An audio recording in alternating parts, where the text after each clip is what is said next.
शाम का वक्त था। पूरी तरीके से अंधेरा भी नहीं हुआ था। शहर के बाहर बनी पुरानी कॉलोनी से एक डिलीवरी बॉय बड़ी तेजी से अपनी साइकिल से गुजर रहा था। तभी एक घर के बाहर एक बच्चे की रोने की आवाज सुनाई दी, जो किसी से मदद की गुहार लगा रही थी। फूड डिलीवरी बॉय वहां रुका और देखने लगा कि आखिर ये कौन बच्चा है जो इतनी जोर से रो रहा है। डिलीवरी बॉय ने देखा कि एक तरफ बने एक पुराने मकान से उस बच्चे की रोने की आवाज आ रही थी। उसने जब बाहर से झांक कर देखा तो घर के दरवाजे पर उसे एक छोटी बच्ची नजर आई।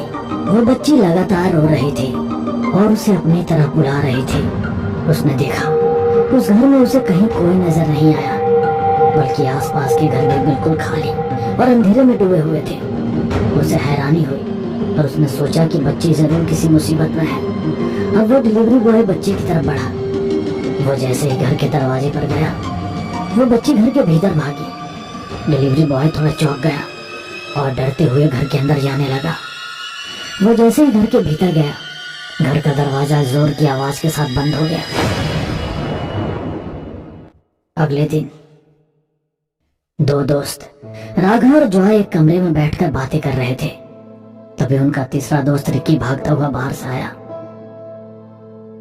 और न्यूज़पेपर दिखाता हुआ बोला, ये देख, उस घर के बाहर से एक आदमी आज फिर गायब हुआ है। बाकी दोनों ने देखा तो न्यूज़पेपर में आर्टिकल आया था कि डिलीवरी बॉय अपने घर पर नहीं पहुंचा।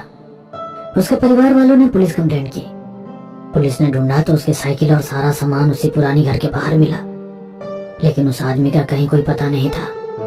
डिलीवरी बॉय की वारदात पढ़ने के बाद उन्होंने फैसला कर लिया कि वे उस घर में जाकर देखेंगे कि आखिर हुआ क्या है, क्योंकि पिछले कुछ वक्त से उस घर के आसपास लोगों के गायब होने की खबर आने लगी थी।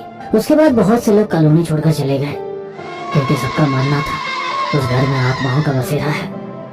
अपनी प्लानिंग करने के बाद ये तीनों शाम से पहले ही उस घर के पास पहुंच गए, लेकिन वहां एक पुलिस वाला था जो गश्त लगाया था।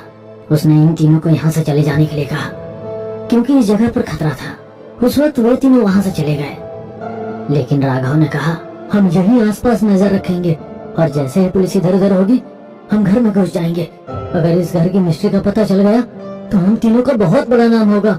हाँ, वैसे भी अभी तक हमारे हाथ कुछ ऐसा नहीं लगा जिससे हम फेमस हो पाते। इस कॉलोनी में जो कुछ वारदातें हो रही हैं, इसकी मिस्ट्री हम सुलझाते हैं तो जाहिर सी बात है कि एक झटके में हम तीनों फेमस हो जाएंगे। तीनों वहीं इंतजार करने लगे। कुछ देर बाद ही जब वो पुलिस वाला वॉशरूम के लिए कोने में गया, वे तीनों पुलिस से छुपते छुपाते उस घर में पहुंच गए। वहां जाकर देखा तो उन्हें ऐसा कुछ नहीं लगा जिससे उन्हें डर लगे। और जॉय ने कहा, रिकी, तो ऐसे ही बेमतलब की चीजों को इतना तुल दे रहा है। इस जगह पर ऐसा कुछ नहीं है। आज की रात हम तीनों यहीं रुकेंगे और क्या सच्चाई है ये मालूम करके रहेंगे। शाम तक जो घर बिल्कुल सामान्य लग रहा था, अंधेरा होने पर वो बड़ा ही भयानक और मनहूस लग रहा था। उस घर में बिजली भी नहीं थी, मगर ये तीनों पूरी तैयारी के साथ आए थे। उनके साथ लाए गए टॉर्च लाइट जलाकर और कहीं कहीं मोमबत्ती जलाकर तीनों ही बीच हॉल में बैठ चुके थे। बैठे बैठे काफी वक्त गुजर गया। इस जगह पर ऐसा कुछ नहीं हो रहा है, यहाँ रुकना टाइम वेस्ट है यार। हमें यहाँ से चलना चाहिए। अगर यहाँ आए हैं तो इस तरीके से नहीं जाएंगे। अगर कुछ भी नहीं मिलेगा तो हम लोग यहाँ आज की रात गुजारेंगे और लोगों को दिखाएंगे कि यहाँ ऐसा कुछ नहीं है। ऐसा करके हम अपना नाम कमा सकते हैं। राघव के प्लान पर बाकी दोनों सहमत नजर आ रहे थे। इतने में उन लोगों को किचन से किसी के गुनगुनाने की आवाज सुनाई दी। ये सुनकर तीनों ही थम गए। राघव, जॉय और रिकी एक साथ उठकर खड़े हुए। वे धीरे धीरे किचन की तरफ बढ़ने लगे। जब उन्होंने किचन में जाकर देखा तो वहां कोई नहीं था, लेकिन उन्हें हैरानी हुई कि किचन में तरह तरह का सामान भरा हुआ था और बहुत सारा खाना भी बना हुआ था। राघव ने खाने के एक बर्तन को हाथ में लिया और बोला, यह सब कुछ तो बिल्कुल फ्रेश है, जैसे अभी अभी बना हो, लेकिन यहाँ तो कोई नहीं है। राघव के हाथ में पड़े पड़े ही वो खाना धीरे धीरे सड़ने लगा और उन खानों में कीड़े नजर आने लगे। देखते ही देखते वहाँ मौजूद सभी खाने सड़ गए और वहाँ बदबू फैलने लगी। वे तीनों अपना नाक बंद कर अभी किचन में खड़े ही थे कि बाहर टीवी के चलने की आवाज सुनाई दी। जॉय ने कहा, जब लाइट ही नहीं है तो टीवी कैसे चल सकता है। वे तीनों वापस हॉल की तरफ आए।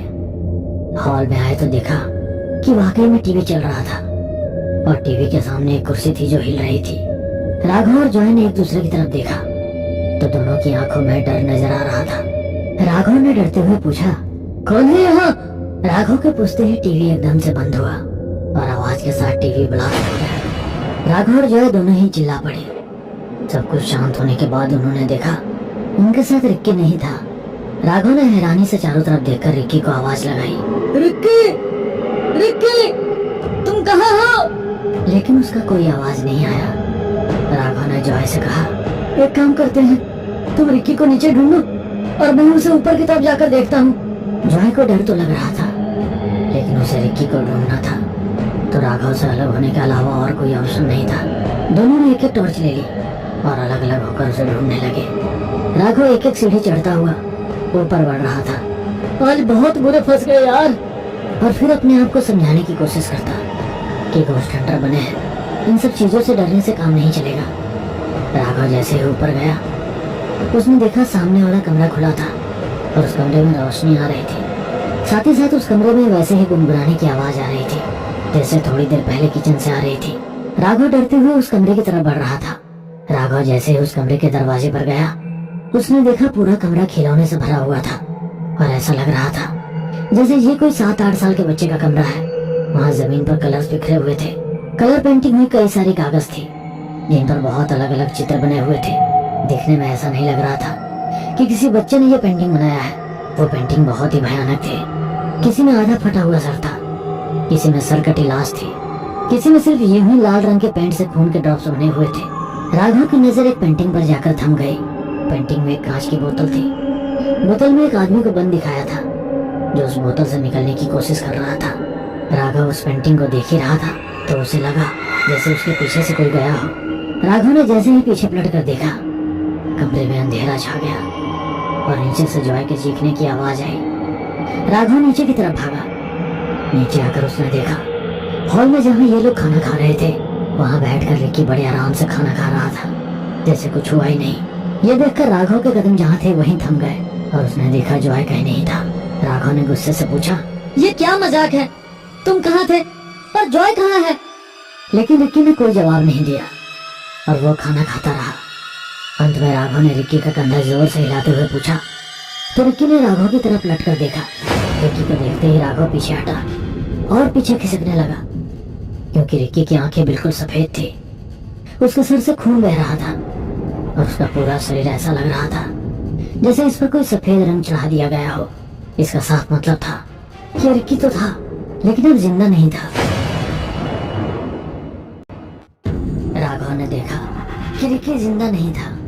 रिक्की राघव की तरफ अपने कदम बढ़ा रहा था और राघव धीरे धीरे पीछे खिसकते हुए दीवार में चिपक चुका था। रिक्की डरावनी तरीके से हंसने लगा। रिक्की जैसे ही राघव की तरफ झपटा, एकदम से चीखते हुए पीछे हटा, मानो जैसे उसे झटका लगा हो। राघव ने देखा उसके गले में रुद्राक्ष की माला थी जो कि बाहर लटकी हुई थी। उसे देखकर रिक्की डर रहा था। राघव ने तुरंत अपने गले से रुद्राक्ष की माला निकाली और रिक्की की तरफ करके आगे बढ़ने लगा। रिक्की पीछे हटते हुए एकदम से गायब हो गया और राघव ने राहत की सांस ली। अब उसे जॉय की फिक्र हो रही थी क्योंकि वो समझ चुका था कि रिक्की अब इस दुनिया में नहीं है। तभी राघव ने देखा कि जॉय का टॉर्च किचन के पास गिरा हुआ है। राघव ने वापस अपनी माला पहनी और किचन की तरफ बढ़ा। उसने देखा कि अलमारी एक तरफ खिसकी हुई है और वहाँ एक दरवाजा बना हुआ है। यह देखकर राघव को बड़ी हैरानी हुई। राघव ने जब टॉर्च लेकर दरवाजे की तरफ देखा तो वहाँ नीचे सीढ़ियाँ बनी हुई थी जो किसी तहखाने तक जाती थी। वहाँ से बहुत सारी बदबू आ रही थी। राघव ने अपने नाक को बंद किया और बड़ी हिम्मत करके नीचे की तरफ बढ़ गया। तभी उसने देखा सीढ़ियों पर ही जॉय गिरा हुआ था और जॉय को देखकर राघव के जान में जान आई। उसने जॉय को उठाया और उसे होश में लाने की कोशिश करने लगा। कुछ ही देर बाद जॉय ने अपनी आंखें खोली और अपना सर दबाता हुआ बोला, मैं ठीक हूँ। तुम चिल्लाए क्यों थे? जब मैं किचन की तरफ आया तो अचानक अलमारी से टकरा गया और अलमारी एक तरफ खिसक गई। मैं नीचे गिर गया और चीख पड़ा। इसके बाद राघव ने जॉय को रिक्की के बारे में बताया। सब सुनकर जॉय को बहुत दुख हुआ। हम लोगों को यहाँ से निकल जाना चाहिए। जिस जगह पर आकर उसके दोस्तों की जान चली गई, उसको मैं ऐसे नहीं छोड़ सकता। ना जाने कितने लोगों की जान इस जगह गई है आज भले ही जान चली जाए, लेकिन इस जगह पर जो भी मामला है उसे मैं सही कर कर ही रहूंगा। अगर तुम्हें डर लग रहा है तो तुम अकेले चले जाओ। मगर जॉय ने राघव का साथ देने का फैसला लिया। दोनों नीचे की तरफ बढ़ रहे थे। बदबू बढ़ती जा रही थी। नीचे लाशों की भीड़ लगी हुई थी और कुछ नई लाशें थी जिनमें डिलीवरी बॉय की बॉडी भी थी। यह सब देखकर जॉय बुरी तरीके से डर गया था। राघव वहाँ सब कुछ ध्यान से देखने की कोशिश कर रहा था। तभी ऊपर तहखाने का दरवाजा जोर की आवाज के साथ बंद हो गया। राघव और जॉय दोनों डरकर ऊपर दरवाजे की तरफ देखने लगे और उन्होंने देखा दरवाजे से उतरकर कोई नीचे आ रहा था। वो बिल्कुल ही नॉर्मल इंसान लग रहा था। उसने उन दोनों की तरफ देखा और हंसते हुए बोला, आज घर में 2 नए मेहमान आए हैं। दोस्तों, इनका स्वागत नहीं करोगे? उसके इतना कहते ही एक एक करके लाश उठकर खड़ी होने लगी। वे सभी राघव और जॉय को घेरने लगे। दोनों एक दूसरे के साथ चिपके हुए हैरानी से ये सब कुछ देख रहे थे। मेरा नाम डॉक्टर बंसल है। कौन डॉक्टर बंसल? पर ये सब क्या है? मैं भी बहुत बड़ा डॉक्टर था। लोग मुझे भगवान मानते थे। मेरे घर में मेरी पत्नी और एक 7 साल का बेटा था। सबकी जान बचाने वाले डॉक्टर बंसल के बेटे को एक बार बुखार आया और ऐसी बीमारी हुई जिसका मेडिकल साइंस में कोई इलाज नहीं था। आखिर मेडिकल साइंस भी मेरे बेटे को बचा ना सकी। अपने बेटे की मौत के बाद डॉक्टर बंसल का भरोसा दवाई और मेडिसिन से उठ गया। तब कहीं से उसे काले जादू के बारे में पता चला और वो काले जादू की दुनिया में घुस गया। उसे मालूम चला कि अगर किसी की आत्मा शैतान को सौंप दी जाए तो शैतान उसे उसके बेटे की आत्मा लौटा देगा। सारी विद्या इकट्ठा करने के बाद डॉक्टर बंसल ने शैतान की सरपरस्ती स्वीकार की। अमावस की रात एक इंसानी बलि देकर उसके बदले में शैतान से अपने बेटे की आत्मा ले ली। मगर उसका बेटा एक शैतानी आत्मा के तौर पर लौट आया था। शैतानी आत्मा ने डॉक्टर बंसल और उनकी पत्नी को मार डाला, लेकिन इतना करते हुए भी तो शैतानी आत्मा का मन नहीं भरा। इसीलिए एक एक करके वो अपने आसपास के लोगों को मारने लगा और उनकी आत्माओं को शैतान के हवाले करने लगा।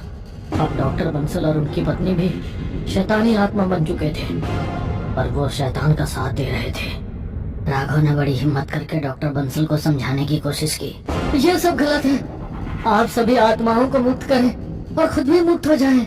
लेकिन डॉक्टर बंसल राघव की तरफ अपने कदम बढ़ाता रहा और कोई शैतानी मंत्र बोलने लगा। अब वो कोई इंसान नहीं बल्कि शैतान लग रहा था। वो सभी लाशें राघव और जॉय की तरफ बढ़ रहे थे, जिनमें उनका दोस्त रिक्की भी था। राघव ने रिक्की की तरफ देखा और उसे अपने दोस्ती की दुहाई देते हुए कहा, रिक्की, ऐसा मत कर, हम सब दोस्त हैं। डॉक्टर ने भले ही तुझे मार दिया हो, मगर अभी भी कहीं न कहीं तुम समझ सकते हो कि मैं और जॉय तेरे दोस्त हैं। मैं तुम्हारी कोई मदद नहीं कर सकता क्योंकि मैं डॉक्टर बंसल का गुलाम हूँ। लेकिन अगर सबके शरीरों को जला दिया जाए तो उन सभी आत्माओं को मोक्ष मिल जाएगा और डॉक्टर बंसल कुछ नहीं कर पाएगा। यह सुनकर राघव सोचने लगा कि आखिर वो क्या कर सकता है, और तभी उसका हाथ अपने गले पर पड़ गया जिसमें उसने रुद्राक्ष की माला पहनी हुई थी। राघव ने जॉय को अपने पीछे किया और अपने गले से रुद्राक्ष की माला निकालकर उसने सामने रख दी। उस रुद्राक्ष की माला से रोशनी जैसे निकलने लगी। वे सब डरने और चीखने लगे। डॉक्टर बंसल भी राघव के नजदीक आते आते पीछे हटने लगा। राघव और जॉय रुद्राक्ष की माला के सहारे ऊपर तक पहुंचे। जल्दी से राघव ने दरवाजे को बंद किया और रुद्राक्ष की माला को उस दरवाजे पर लपेट दिया जिससे कि वे शैतानी आत्माएं बाहर ना आ सके। उसने किचन में देखा तो उसे सिलेंडर नजर आया जिसमें अभी भी गैस थी। राघव ने गैस ऑन किया और जॉय को लेकर उस घर से बाहर आ गया। राघव वापस घर के नजदीक गया तो वो पूरा गैस फैल चुका था। राघव ने लाइटर जलाकर फेंक दिया और पूरी स्पीड से भागा। कुछ ही देर में भीतर धमाका हुआ और पूरा घर धो धो कर जलने लगा। राघव और जॉय बच तो गए मगर उन्होंने अपने दोस्त को खो दिया।